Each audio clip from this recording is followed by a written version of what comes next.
देखिए, चुनाव का समय है। सत्ता पक्ष विपक्ष अपनी अपनी बातों को रखेगा। इस बात में कहीं कोई दो राय नहीं है कि जिस तरीके से बिहार में प्रधानमंत्री जी के तीसरी बार प्रधानमंत्री पद की शपथ लेने के बाद एक के बाद एक विकास की बड़ी परियोजनाओं को धरातल पर उतारा गया है, जिसमें सिर्फ शिलान्यास ही नहीं, उद्घाटन भी उसमें शामिल है। आप पटना का ही एयरपोर्ट देख लीजिए, जहाँ पे हम लोग खड़े हैं। कल पूर्णिया का एयरपोर्ट, एम्स हो, अलग अलग क्षेत्र से जुड़े हुए छोटी बड़ी तमाम परियोजनाओं को इस सोच के साथ कि किस तरीके से बिहार को एक विकसित राज्य बनाया जा सके। अब ऐसे में अगर विपक्ष को ये सारी बातें नहीं दिखती और उनको सिर्फ भ्रमित करने वाले मुद्दों को ही जनता के बीच लेकर जाना है, एसआईआर का मुद्दा हो, संविधान का हो, यही सारी बातों को अगर उनको जनता के बीच लेकर जाकर उन्हें भ्रमित करने का ही कार्य करना है, तो ये विपक्ष की सोच हो सकती है। और इसी नकारात्मक सोच ने बिहार का नुकसान किया। बहरहाल एनडीए के तमाम दल एक सकारात्मक सोच के साथ बिहार को विकसित राज्य बनाने के लक्ष्य के साथ हम लोग आगे बढ़ रहे हैं। अब जिसको जो कहना है वो कहे।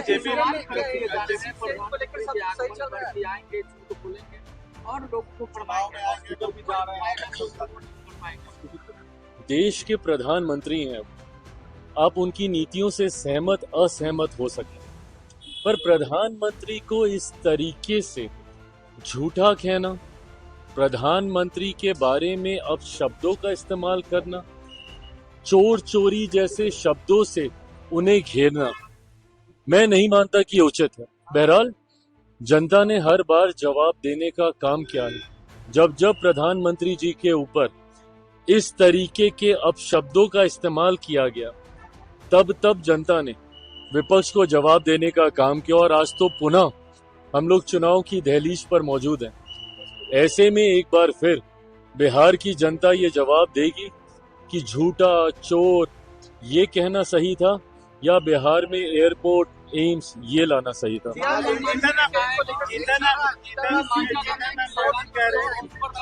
रहे हैं कि 20 सीट नहीं मिला तो 100 सीटों पर लड़ेंगे, क्या कहिएगा?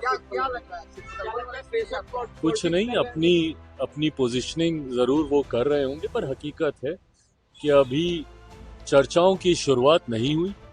लंबा समय हम लोग नए उपराष्ट्रपति जी के चुनाव में हम लोग व्यस्त थे। अब जबकि नए उपराष्ट्रपति जी ने शपथ ग्रहण करके अपना कार्यालय और अपना कार्यभार संभाल लिया, मैं मानता हूं कि अब औपचारिक तौर पर जल्द चुनाव को लेकर, सीटों के बंटवारे, सीटों के चयन को लेकर अब चर्चा की शुरुआत शुरू होगी। ऐसे में मुझे लगता है कि इन एंटिसिपेशन ये कहना कि ये मिलेगा तो ये करेंगे, ये मिलेगा वो करेंगे, ये वो अपनी पोजीशनिंग के हिसाब से कर रहे हैं। अधिकार यात्रा के बाद तेजस्वी यादव अधिकार यात्रा पर जा रहे हैं, जहानाबाद से उनकी यात्रा की शुरुआत होगी, आप कैसे देखते हैं? शुभकामनाएं। बस इतना ध्यान रखें कि फिर किसी की माँ बहन को उनकी यात्रा में गाली ना दी।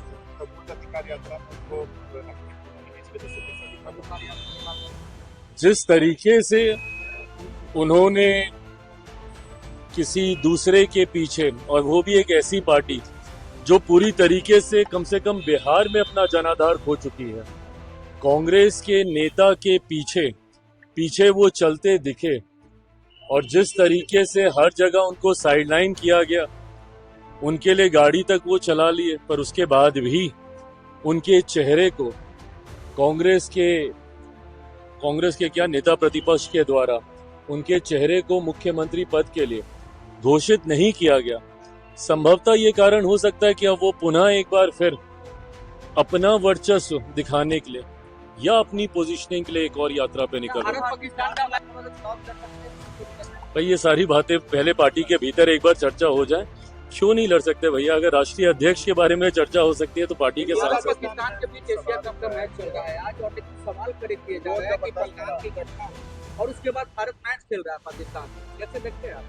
देखिए, ये फैसला अगर आप व्यक्तिगत तौर पे पूछेंगे तो यकीनन उन भावनाओं को ठेस पहुंचती है जिन्होंने अपनों को, और मैं सिर्फ ये मौजूदा आतंकी हमले का मैं जिक्र नहीं कर रहा, निरंतरता में जिस तरीके से पाकिस्तान ने आतंकियों को, आतंकवाद को बढ़ावा देने का कार्य किया, ऐसे में यकीनन जिन लोगों ने उस पीड़ा को झेला है, सहा है, यकीनन उनकी भावनाओं को ठेस पहुंचती है। परंतु गतवा खेल भावना की सोच के साथ ये फैसला लिया गया होगा, मैं ये मानता हूं। इस फैसले में मैं, मेरी पार्टी, हम लोग शामिल नहीं थे, तो मैं अधिकृत तौर पे नहीं कह सकता, पर ये कहा जाता है कि खेल भावना, स्पोर्ट्समैन स्पिरिट जिसे कहते हैं, वो इन तमाम चीजों से उठकर होती है। उस भावना को भी ध्यान में रखना चाहिए। और कुछ ऐसी चीजें हैं जिनको सरहदों में नहीं बांधा जा सकता, संगीत हो, कला का क्षेत्र हो, इन सारी बातों को। पर हाँ, अगर ऐसे में किसी भी भारतीय की भावना आहत होती है, उसको ठेस पहुंचती है, तो यकीनन इस खेल से जुड़े हुए नीति निर्माताओं को उस भावना का भी ध्यान जरूर रखना चाहिए। आप लोग सीटों को लेकर बातचीत कर रहे हैं, प्रभु, सीटों पर लड़ेगा आप लोग ये तैयारी? कोई ऐसा नया जवाब नहीं है जो मैं आपको इस सवाल का दूंगा। जब बातें होंगी, जो फैसला होगा वो आपके सामने सबसे पहले आएगा।